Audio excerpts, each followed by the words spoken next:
জাতীয় সংসদে আলোচনা করে জ্বালানি তেল ও বিদ্যুতের দাম বাড়ানো সরকারের উচিত ছিল বলে মন্তব্য করেছেন জামায়াতের কেন্দ্রীয় সহকারী সেক্রেটারি জেনারেল অ্যাডভোকেট এহসানুল মাহবুব জুবায়ের।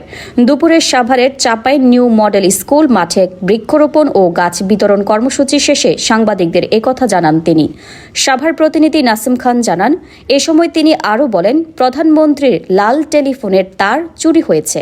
দেশের নিরাপত্তা ব্যবস্থা কোথায় গিয়ে দাঁড়িয়েছে? সারা দেশে খুন, গুম, ধর্ষণ হচ্ছে। আইন শৃঙ্খলার চরম অবনতি হয়েছে। দেয়ালে পিঠ ঠেকে গেলে তারা আন্দোলনে নামবে বলে জানান তিনি। আওয়ামী লীগ দেশের রাজনীতিতে করতে পারবে না বলে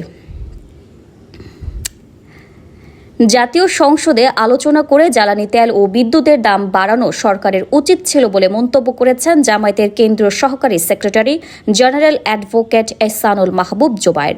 দুপুরে সাভারের চাপাই নিউ মডেল স্কুল মাঠে বৃক্ষরোপণ ও গাছ বিতরণ কর্মসূচি শেষে সাংবাদিকদের তিনি একথা জানান।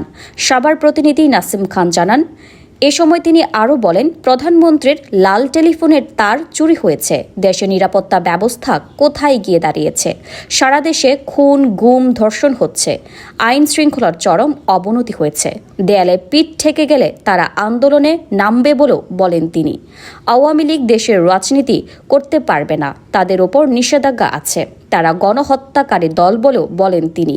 এ সময় বিশেষ অতিথি হিসেবে উপস্থিত ছিলেন কেন্দ্রীয় কর্মপরিষদ সদস্য এবং যুব ও ক্রীড়া বিভাগের সেক্রেটারি মঞ্জুরুল ইসলাম ভূঁইয়া, কেন্দ্রীয় মজলিসে শুরা সদস্য ও ঢাকা জেলার আমির মাওলানা মোহাম্মদ দেলওয়ার হোসেন, কেন্দ্রীয় মজলিস শুরা সদস্য ঢাকা জেলা সেক্রেটারি মাওলানা মোহাম্মদ আফজাল হোসেন, সহকারী সেক্রেটারি উপাধ্যক্ষ মাওলানা মোহাম্মদ শাহাদাত হোসেন, জেলা রাজনৈতিক সেক্রেটারি হাসান মাহবুব মাস্টার, আইন বিষয়ক সম্পাদক অ্যাডভোকেট মোহাম্মদ শহীদুল ইসলাম, বাংলাদেশ জামায়াতে ইসলামী ঢাকা জেলার প্রচার ও মিডিয়া সম্পাদক আসাদুজ্জামান জিম সহ আরও অনেকে।